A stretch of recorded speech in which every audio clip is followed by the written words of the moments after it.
ဒီကူရနေရာတရုတ်ပြည်မှာကုသရှင်ရှာတဲ့နေရာပေါ့နော် matchmaking place ပေါ့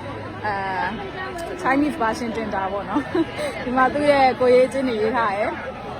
လို့ရှိရင်ဒီပေါ်ကြတဲ့သူကသူတို့ရဲ့ WeChat ပေါ့နော် WeChat ကိုဆက်သွယ်လို့ရတယ်တချို့ကြတော့လည်းသူတို့ကိုယ်တိုင်လာရေးထားရှင်တချို့ကြတော့လည်းမိဘကနေပြီးတော့လာပြီးတော့မတည်ဘဲနဲ့လာပေးထားရှင်ပေါ့နော်အဲ့ကြည့်ကြမယ်26ပဲရှိတယ်26နေပဲရှိတယ် ကမလေးရဲ့ဖုန်းနံပါတ်မပါဘူးလေကမလေးရဲ့မိဘရဲ့ WeChat နံပါတ်ဒီကမလေးကဒီ60-96ကြားတဲ့ကောင်လေးကိုလိုချင်တယ်ပေါ့နော်အရက်မောင်ကတက်တမခုနှစ်ပါနော်ရှိရမယ်နော်ပြီးတော့အလောက်အကိုင်နဲ့အိမ်ထောင်စုစင်ရကဒီချိန်တူရဟာဖြစ်ရမယ်ပေါ့အများကြီးပဲကတ်ထားတယ်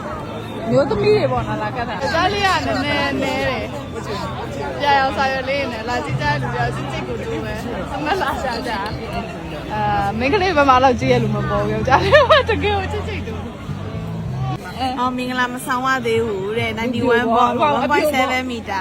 ဟုတ်တယ်လူပြောပေါ့ဒီပေါ့နော်ဒီမှာကျောင်းပြီးတာပေါ့ပြီးတော့ရှိတာကုန်းစောဆွစ်ဇာလန်မှာလုံးနေတာ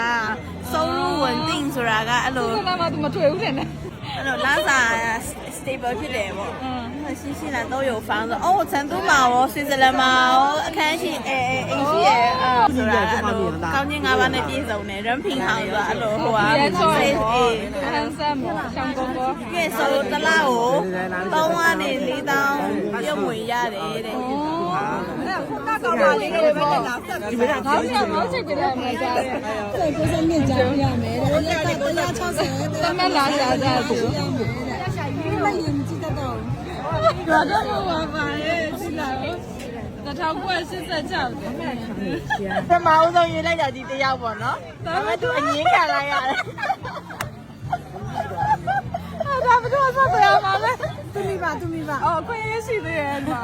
ဒီမှာမိဘနဲ့စကားပြောကြည့်မယ်လေအေးပေါ့မိဘနဲ့ပြောကြည့်မယ်မိဘနဲ့ပြောကြည့်